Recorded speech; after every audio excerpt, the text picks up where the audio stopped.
Salutations les amis, Comes Forever pour vous servir comme d'habitude. Aujourd'hui, je veux parler du prochain Zelda, comment il va être, comment on doit penser le prochain Zelda. Pour moi, je veux un Zelda comme les ROM hacks que vous êtes en train de regarder. Par exemple, Zelda Ocarina of Time, il a été hacké, ainsi de suite. Et on a des semi-professionnels, je dirais pas des amateurs, parce que le travail qui a été fait est vraiment sublime et vraiment admirable.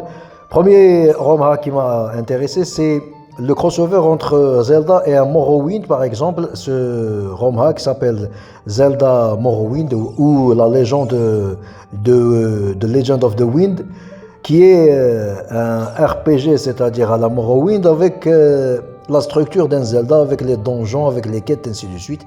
Et franchement, c'est une belle découverte que j'ai vue il n'y a pas très longtemps, parce que c'est vraiment le type de jeu que je voudrais dans l'avenir. Quand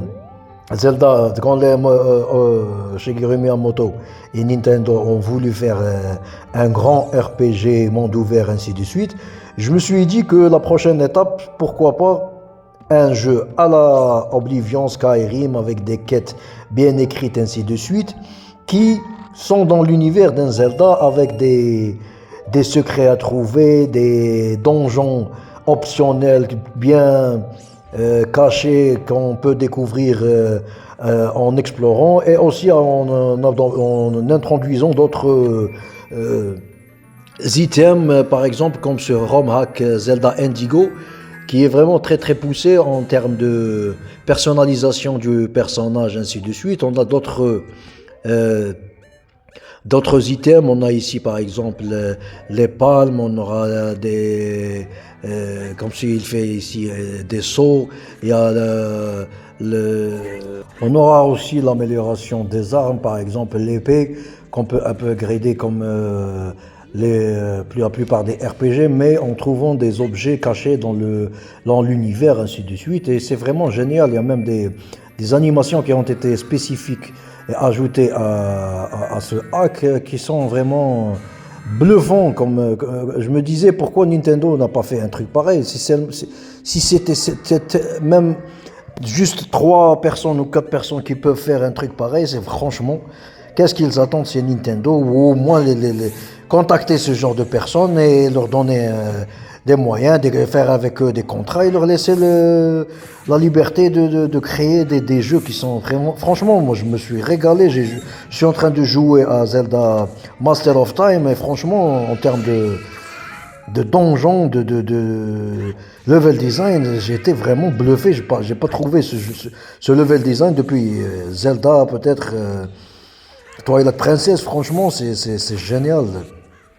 Il faudrait franchement que Nintendo revienne à la base des Zelda, c'est-à-dire les temples et les donjons. C'est ce qu'on veut dans les prochains Zelda. Ils font des mondes ouverts, ou ils font des mondes classiques, où ils font ce qu'ils veulent, mais les donjons, c'est la plus-value. On joue à des Zelda pour avoir des donjons, de level design de génie, ainsi de suite. Franchement, si on a des quêtes à la Skyrim ou à la Oblivion qui se finissent avec des mini-donjons, des mini-temples, avec des boss à la Elden Ring, à la Dark Souls, ce sera la formule parfaite. Ce sera vraiment génial. Voilà, c'est mon avis sur ce que peut être le prochain Zelda. Si Nintendo voit cette vidéo, prenez conseil. Voilà. Merci à vous. Je vais vous dire une autre vidéo. Mettez le pouce, abonnez-vous et partagez cette vidéo pour que Nintendo se sorte les doigts des narines, pour être poli, et faire un vrai bon Zelda. À toutes.